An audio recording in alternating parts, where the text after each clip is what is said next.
Eminences, Excellencies, ladies and gentlemen, dear brothers and sisters, I can say also in this special group of friends of the social doctrine of the Church, I'm very happy to be here for the third time to give the laudatio for the winners of the award of Centesimus Annus Economy and Society. Ladies and gentlemen, as chairman of the jury of the International Society and Economy Award of the Centesimus Annus for Pontifice Foundation, I am happy to present today on this solemn occasion, in this wonderful palace, the winners of the third edition of the award. Among more than 57 works submitted from 12 countries and 5 continents, and written in 6 different languages, it is my special pleasure, you can understand, to announce that this time the jury has chosen a German text as the winner of the prestigious international award. Markus Vogt, Prinzip Nachhaltigkeit, Principle Sustainability, ein Entwurf aus theologisch-ethischer Perspektive, a perspective from a theological and ethical perspective. Perhaps this award will lead also to an English translation because it is worth to be translated in other languages. I will underline this. This third edition of the International Award also includes 2 new prizes for media operators, journalists. These 2 awards show the Foundation's recognition of the importance of media in disseminating the Church's social doctrine. We need the transfer, the social ethical teaching to the public, to the society. And that is not possible without media, without newspapers. The jury chose the following 2 from among the nominations from 7 countries. The first of the 2 journalists is French, Father Dominique Kreiner, whose prize-winning blog, La Doctrine Sociale sur le Fil, the social doctrine sur le fil, what is this? So il filo in Italiano, is published on the La Croix website. And Burkhard Schäfers, the second prize winner, is German and received the award for his radio show Oswald von der Bräuning, was von der katholischen Soziallehre geblieben ist. Oswald von der Bräuning, a Jesuit father, very famous in Germany, what left from the Catholic social doctrine. Now a few words about the winners. Markus Vogt, born in 1962 in Freiburg, is married with has 3 children. After studying theology and philosophy in Munich and Jerusalem, he worked for some years as an ecology expert for the German government. Then from 1998 to 2007, he was professor of Christian social ethics at the Silesian Philosophical Theological University in Benediktbeuern, near Munich. Since 2007, he is professor of Christian social ethics at the University of Munich, where he is now also dean of the theological faculty, and so we meet sometimes. Vogt has been studying sustainability for more than 20 years and can be considered one of the leading experts on this subject, which is also the focus of Pope Francis' recent encyclical, Laudato Si. His book contains, so to speak, the range of Professor Vogt's research to date. It was first published in 2009, and the third edition was published in 2013. This circumstance, and I know I was also a professor of social ethics, is quite exceptional for a book on the social doctrine of the Church, demonstrates the importance of the text. The principle of sustainability is no stranger to traditional economics. Throughout the centuries, there have been principles that take into account the consequences of human action on the environment, for example, by regulating the use of woods and forests. That's the beginning of the reflection about sustainability. You can read the text of the 17th and 18th century about this subject, especially looking on woods and forests. Modern technologies, however, have increased our possibilities and therefore the consequences of our actions on the world, with the result that today's problems have a much broader range, requiring a reconsideration on a global scale. One of the most evident symptoms is surely the climatic changes, which many try to deny, despite all of the evidence. Vogt affirms that it is clearly difficult to attribute the cause of a single extreme meteorological event, like a single hurricane, to global warming, and that it is furthermore impossible to explain global warming with a single cause. It is, however, impossible to deny the phenomena as such, and this challenge must be confronted with sense of responsibility in order to do what is in our power to reduce it. Marcus Vogt suggests we reconsider the connections between the three essential and interdependent facets of human life: the economy, ecology, and the social dimension.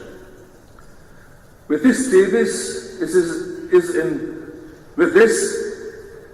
Vogt is in total agreement with Pope Francis, who invites us in the 4th chapter of Laudato Si to begin to think in terms of an integral ecology. That is to say, an environmental, economic, and social ecology. In the long run, the economy will not flourish without a healthy environment and without resolving the problem of poverty or also of unemployment. I heard you have had the discussions about the digital revolution, and one of the key problems of the future is to have labor, to have jobs. So unemployment is one of the great problems of the future. But this is equally true for the two other dimensions. It will be impossible to safeguard the environment without a functioning economy and without offering everyone the opportunity to develop their gifts, their capacities. That's the concept of labor in the social doctrine of the Church. In a similar way, the problem of poverty cannot be tackled with a weak economy and without proper care of the environment. So they are linked together, these problems. According to Vogt, an example of a society where ecology, economy, and social affairs were well coordinated was the Jewish society of the Old Testament. And I would add, the idea of this Jewish society. We will never know if this really happened once. But the idea is very clear in the Old Testament. This was the concept of a society where men, respecting certain rules concerning the environment and the poor, for instance, the sabbatical year in which the fields were kept fallow and debts were forgiven, were able to extract even from poor soil enough food to avoid the famine, which recurred elsewhere over several centuries. Vogt rejects the view that would make ecology a new doctrine of salvation. The person, not the environment, is at the center of the Church social doctrine, and the importance of the environment stems from the needs of the person. Pope Francis wrote in Laudato Si, I quote, "It is clearly inconsistent to combat trafficking in endangered species while remaining completely indifferent to human trafficking, unconcerned about the poor, or undertaking to destroy another human being deemed unwanted. End of the quotation. We cannot resolve the enormous problems facing today's world if we focus on only one of the three aforementioned elements. What is required, therefore, is a process of discernment capable of spelling out the connections between the various issues. Vogt's book addresses the issue of sustainability from different ethical, theological, scientific, sociological, and even political perspectives. Our present challenge is to find new ways of thinking, which also, for example, would shoulder the responsibility for future generations, the solidarity principle, that consider nature as creation, that is, as a gift and not merely as the embodiment of resources to be used for industrial production. Vogt does not simply present a solution which would be dropped from on high. It is true that politics plays a key role in addressing the ecological issue, and that the competences of international institutions must also be strengthened, and therefore we had this great discussion with the climate agreement in Paris and the Holy See, and the Secretary of State was very busy to help that this treaty, that this agreement could be achieved. At the same time, it is not entirely a political problem. Indeed, Vogt underlines the importance of the subsidiarity principle, pointing out that many steps must be taken at local level by the intermediary bodies that form society. In this respect as well, we can detect a great agreement between Vogt and Pope Francis, and the encyclica was written after the book. But I think the Pope has not noticed the book, I'm sure, but the thinking is very close together. The Pope, who invites every actor in the global arena to make his contribution to the solution of the ecological problems. International institutions, national and local politics, without excluding the private contribution of every single human being, like it is noticed in Laudato Si in the chapter 5. What is the role of the Church in the search of sustainability? Vogt suggests that she accepts sustainability as one of the fundamental principles of her social doctrine alongside personality, solidarity, and subsidiarity. In fact, he considers sustainability a modern-day development of the traditional principle of the common good. And I underline this new idea. To sum up, reading Vogt's book is an enriching experience. He does not wish to endorse a unilateral way of thinking, but knows how to take even-handed and unbiased positions in the face of radical attitudes. Nonetheless, he also indicates some concrete ways to improve our world. And I hope it will be translated in other languages. Congratulations, Professor Vogt.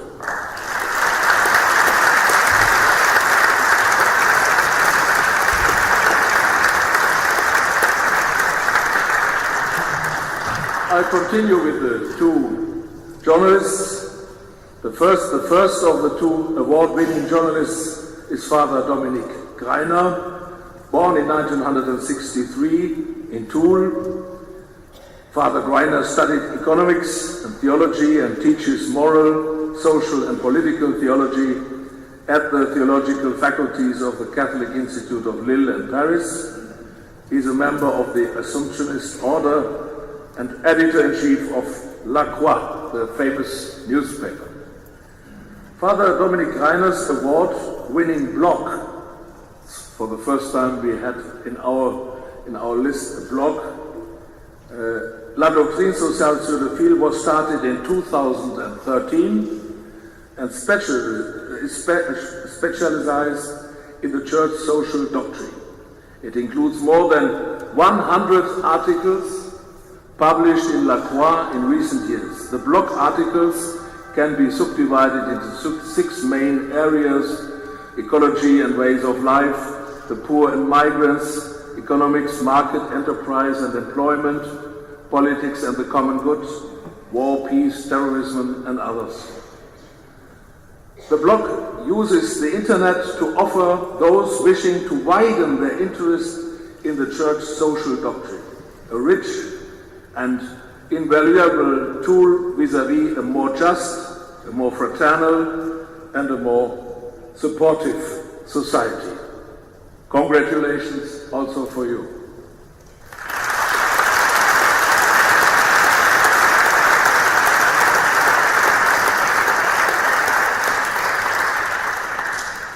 The second award-winning journalist is Burkhard Schäfers, who studied political science, communication sciences and European ethnology in Freiburg and Munich. Today he works in Munich as a journalist for public radio, Deutschlandfunk, Deutschlandradio, for various newspapers and some online media. He is Director of Studies of the Institut zur Förderung des publizistischen Nachwuchses, Institute for the Advancement of New Generation of Publicists. I don't know if this is the right translation, but it's financed from the German Bishops' Conference. The 50-minute award-winning radio show presents the thought of Oswald von der Breuning, who died in 1991, one of the major protagonists of the Church's 20th century social doctrine. And I met him as a young priest several times. Von der Breuning, Jesuit father, was one of the main authors of Pius XI's Quadragesimo Anno of 1931. So when I met him and I discussed with him, he could remember the days of the First World War and something like this. It was very interesting to speak with him about the history of the social doctrine of the Church and of the papal encyclicals.